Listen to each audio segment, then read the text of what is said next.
저가 아나니아라 하는 사람이 들어와서 자기에게 안수하여 다시 보게 하는 것을 보았느니라 하시거늘, 아나니아가 대답하되 주여, 이 사람에 대하여 내가 여러 사람에게 듣사온즉 그가 예루살렘에서 주의 성도에게 적지 않은 해를 끼쳤다 하더니, 여기서도 주의 이름을 부르는 모든 자를 결박할 권세를 대제사장들에게 받았나이다 하거늘, 주께서 가라사대 가라, 이 사람은 내 이름을 이방인과 임금들과 이스라엘 자손들 앞에 전하기 위하여 택한 나의 그릇이라.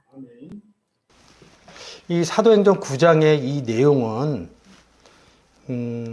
사도 바울이 다메섹으로 예수 그리스도를 믿는 제자들을 결박한 권세를 가지고 가다가 빛보다 더 밝은 빛을 봐서 이제 눈이 보이지 않는 상태였기 때문에 아나니아를 하나님이 보내는 거거든요. 보내는데 이 사람이 예수 믿는 사람들을 결박한 권세를 이제 죽이려고 그러는 사람인데 왜 이럽니까? 이렇게 얘기를 했더니 주께서 가라사대 이 사람은 내 이름을 이방인과 임금들과 이스라엘 자손 앞에서 전하기 위하여 택한 나의 그릇이다. 그래서 이방의 사도로 삼는 거거든요.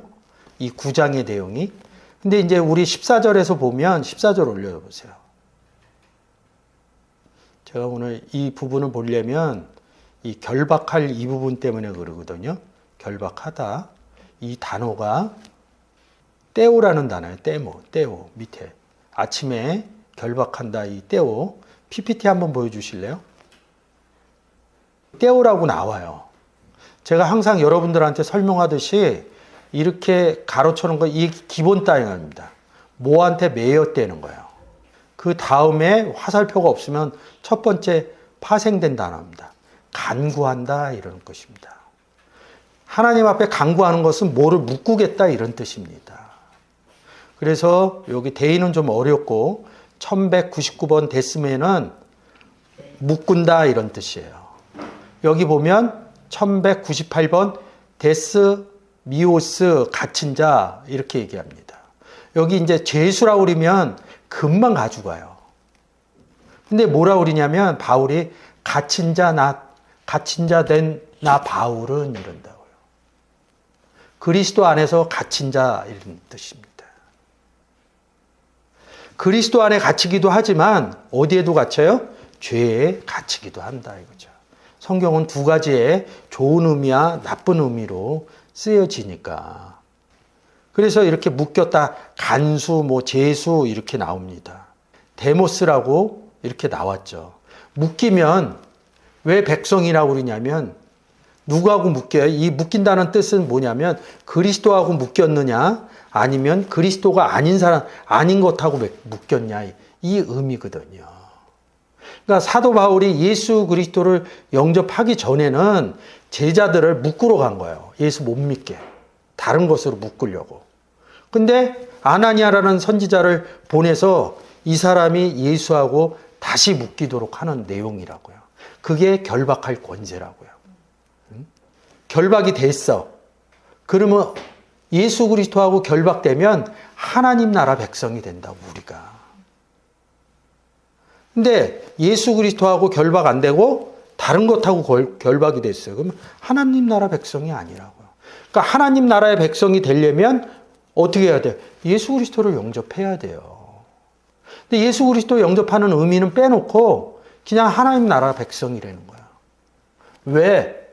여기에 의문점을 그냥 막연하게 얘기를 하는 거야. 성경은 어느 모티브를 움직일 때 예수 그리스도의 영접 부분이 안 들어가면 그 부분이 절대 안 돼요. 그래서 니고데모, 맨 끝에 니고데모 써 있죠? 니고데모가 밤에 왔죠? 그리고 예수 그리스도하고 얘기를 하고 이 니고데모가 나중에 예수 그리스도한테 향료 갖다 주고 이런다. 이 구원받아 이기는 국민이라는 뜻이라고, 이 니고데모가. 이기는 국민이라는 뜻이라고요. 그래서 1218 단어에서 이렇게 한 번 나온 거예요. 파생이 돼서 나온 거예요.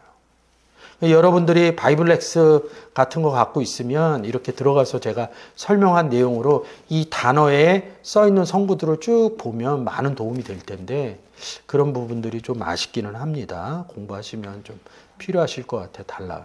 그래서 여기 떼오라는 단어에서 제가 얘기했듯이 1401번 뭐예요? 둘로스 이렇게 온다고요.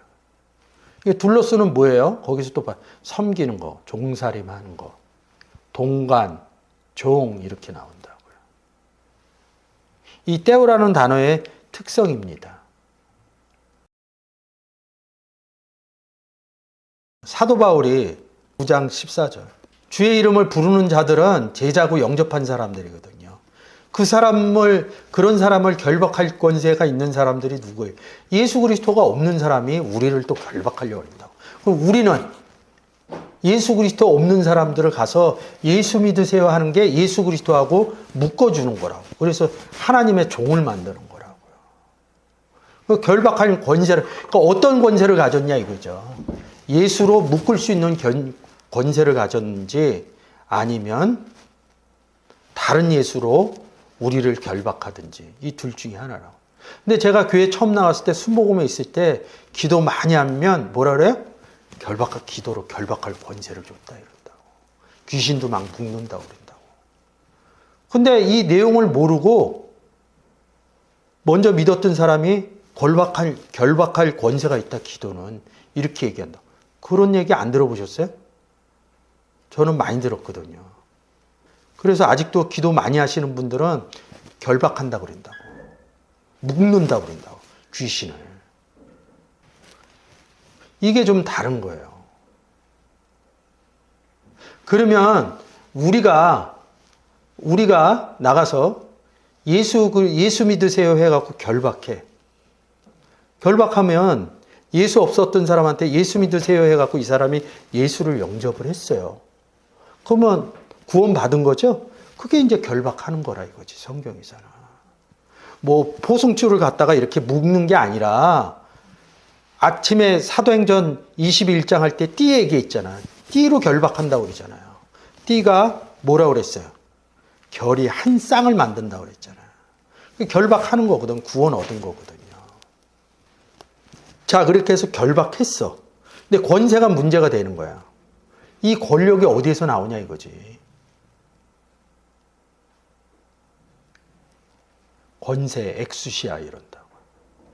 권세를 받은 게 아니라 뭐예요? 소유했다.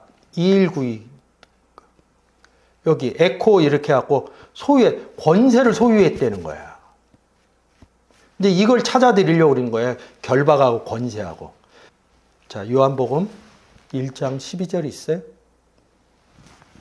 바꿔보세요. 그리고 다시. 권세예요.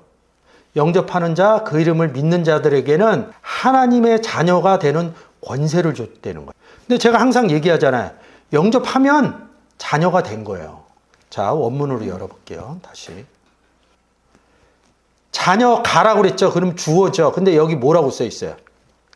명목, 중복. 원래 자녀가 그러면 명주 이렇게 써야 돼요. 영접하는 자, 그 이름을 믿는 자들에게는 하나님의 자녀를 여기 되느니 기노마이 만들다 이런 뜻이에요. 만드는 권세를 줬다는 거예요. 하나님의 영접하면 나 하나님의 자녀가 됐잖아요. 내가 영접했으니까. 근데 또 뭐라 그래? 영접되는 순간 자녀가 되면 자녀를 만들어내는 권세를 줬다는 거예요. 그러니까 자녀를 어떻게 만드냐 이거지. 내가 자녀 됐잖아요. 그러면 내가 자녀를 어떻게 예수 믿으세요 해갖고 예수 안 믿는 사람이 뭐예요? 예수를 믿으면 자녀를 만드는 권세가 나한테 있다는 거예요. 요한복음 15장 1절. 내가 참 포도나무요 내 아버지는 그 농부라. 무릇 내게 있어 과실을 맺지 아니하는 가지는 아버지께서 이를 제해 버리시고 무릇 과실을 맺는 가지는 더 과실을 맺게 하려 하여 이를 깨끗게 하시느니라. 너희는 내가 일러준 말로 이미 깨끗하였으니 내 안에 거하라. 나도 너희 안에 거하리라. 가지가 포도나무에 붙어 있지 아니하면 절로 과실을 맺을 수 없음 같이 너희도 내 안에 있지 아니하면 그러하리라. 나는 포도나무요 너희는 가지니. 우리가 가지가 된 게 영접한 거 아니에요. 그러면 1장 12절에서 제가 설명했잖아요. 자녀를 만드는 권세를 줬다는 거야. 그럼 우리가 자녀를 만든다는 게 뭐예요? 여기서 열매 맺는 거죠? 그리고 전에서 이제 열매 맺는 것이 자녀 만드는 거 아니에요. 그 사람이 자녀도 되고 나도 자녀도 되고 가진 나를 통해서 자전을 만든다는 거예요. 이 권세가 뭐냐 이거죠. 권세가 농부라는 거예요. 영접했으니까 뭐예요? 뭘 영접을 했어요? 예수 그리스도를 영접했죠? 그럼 누구도 영접했어요? 아버지도 영접했다고. 그러면 자녀 누가 만들 수 있어요? 여기서 농부가 만들 수 있다고.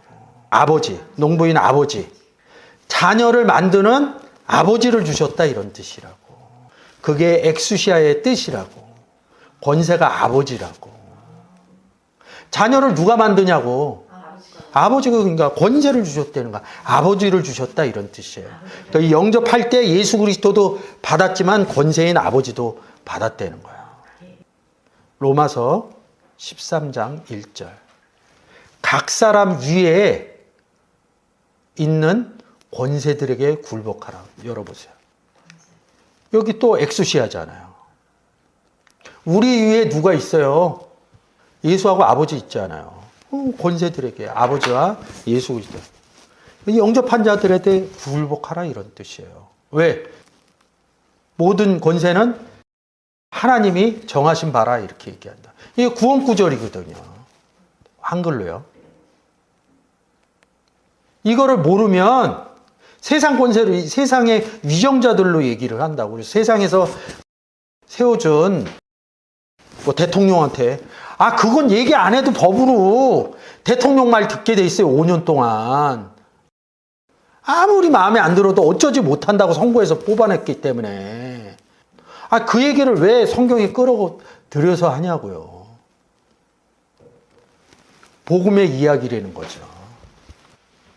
그러니까 우리한테 결박할 권세를 줬다는 것은 뭐냐면 하나님이 일하신다는 거예요.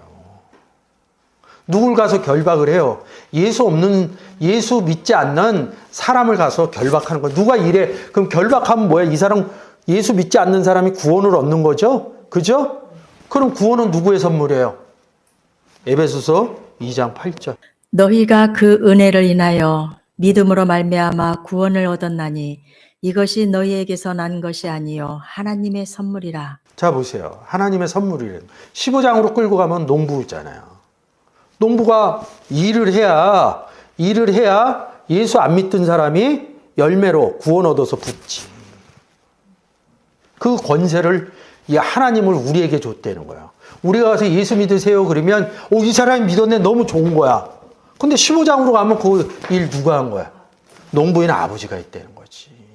그래서 자녀를 우리가 복음을 전할 수 있는 권세를 줬다. 이건 뭐냐면 내 안에서 아버지가 역사하신다. 농사를 하신다. 이런. 그게 결박할 권세라는 거죠. 그래서 우리가 기도해갖고 귀신 내쫓는 그런 권세가 아니라 예수 그리스도가 없을 때 귀신이다. 성경은 이렇게 얘기를 해요.